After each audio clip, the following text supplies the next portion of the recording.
Hello, I'm Brandon Clark, a reporter with Shaw Local Media in Dixon. I'm here with Ryan Nares, who's running for Alderman at Large as part of the Sterling City Council in the upcoming elections this April. Ryan, why don't you tell the folks at home a little bit about yourself? I'm Ryan Nares. I'm 38 years old, from Sterling. Never left. Been a part of this community in some capacity with one of our many businesses in several different ways.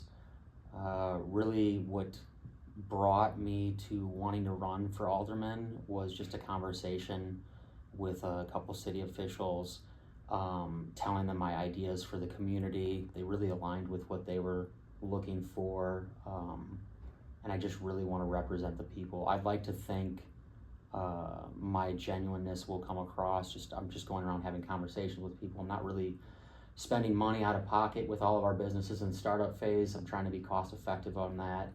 I just really want the people to voice their opinion more. I feel like transparency with the city officials and the people is really going to bridge that gap with why there's such a divisive divide with people. For instance, should I just talk about myself here? Or I'm kind of spilling in everything else. This isn't like a live thing. Are you gonna edit this also? Sorry. Okay. Yeah, I'm making if I was you, I would hate me because I have to edit this stuff.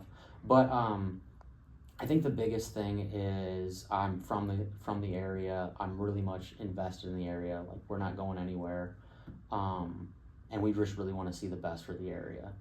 We feel like Sterling in a lot of ways is it looks night and day different from when I graduated 20 years ago almost, which is insane. Yeah. But the difference from then to now is insane in so many ways, but there's also always room for improvement. I just really want what's best for this area. I think there's such a huge divide where people that's how politics are right now. It's split down the middle. Everybody's divided on so many issues. And what do you think are some of the top issues that are facing the city right now? I think honestly, I hate to say that it's on both sides because a lot of people just want to point to officials, but our voter turnout is insanely terrible. Nationally for the presidential election, what was it, maybe 50%, if anywhere near that. For local, it's not even 10-15%ish. It fluctuates, but it's never really going to more than that. These issues are our issues. There's a lot of good in this area, and I think it's just getting lost in that. There's so many different decisions that are being made that directly affect our everybody here, and a lot of these decisions are looked at either 50-50, this person's Republican, so I'm against it. This person's Democratic, so I'm against it. There's so much in between. For instance, the cars being donated to Ukraine, I semi-publicly said that I would be against that on a Facebook post, but that was without all the information. I had a conversation with Diana, our mayor, and she really brought me up to speed, like she would anybody that reaches out to her, about what the process of donation, how that works. So say those vehicles were worth roughly $3,000, to just give that to a family in need, they would then have to pay the $1,500 tax penalty on that gift, which a lot of families can't have. So then getting more information really makes you aware of how people come about making these decisions. But I think we're going back to where I said, who's that really on? Is that on the official or is that on the people? I think that's on both. We can't be a part of the solution. You can't say you're a part of the solution if you're not actually looking at the problem.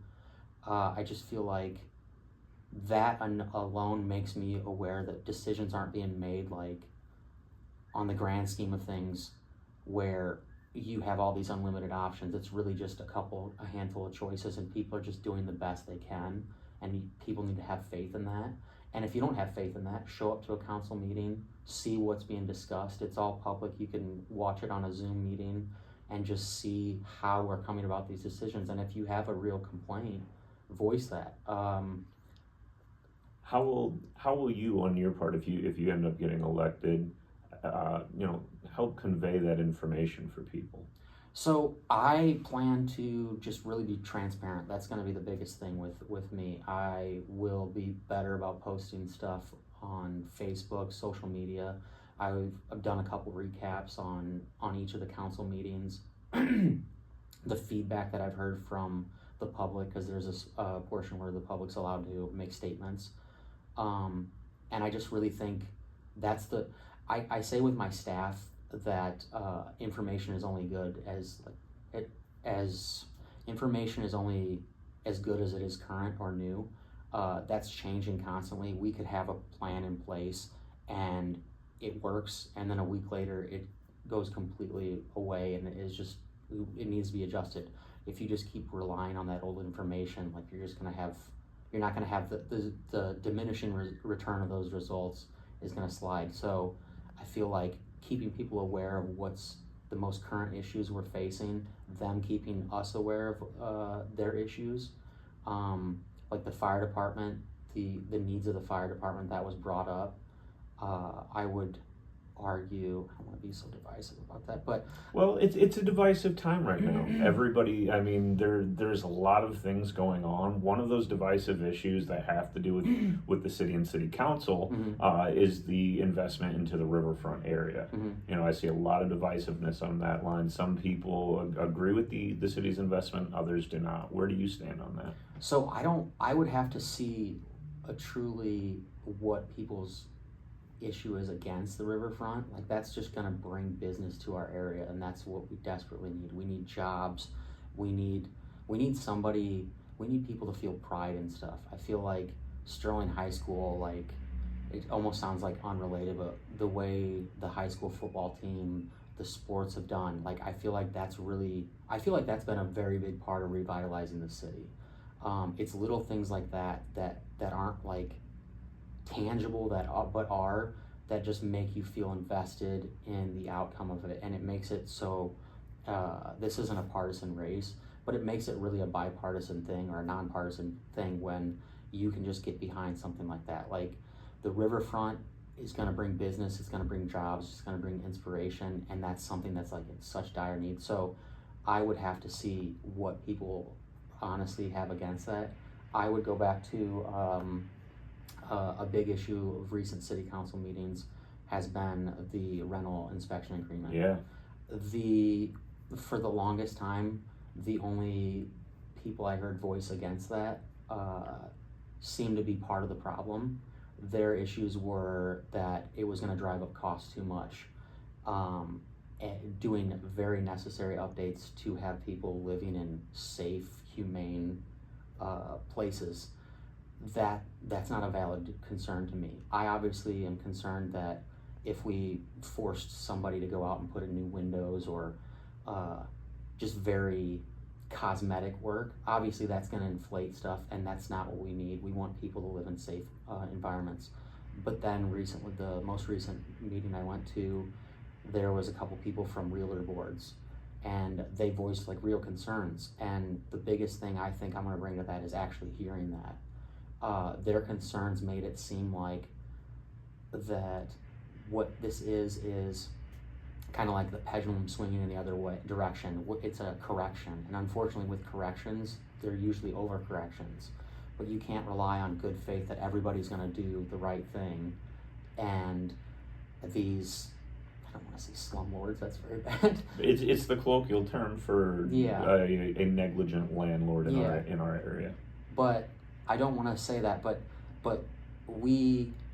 there is truth to, if we're penalizing people for the landlords that are allowing their places to go in like third world country looking despair, if we allow that, and we're going to have to address it all the way across the board.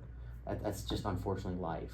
So I think the best path that we have to that, because their concern was a blanket term on that is going to just really hurt everybody.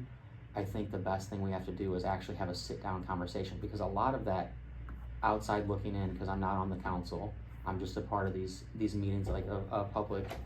I think a big part of that, what I'm gathering from that is that there hasn't been conversations, and again, is that on is that on our representatives or is that on our people? Because up until recently, again, like I said earlier, information is only as good as it is new.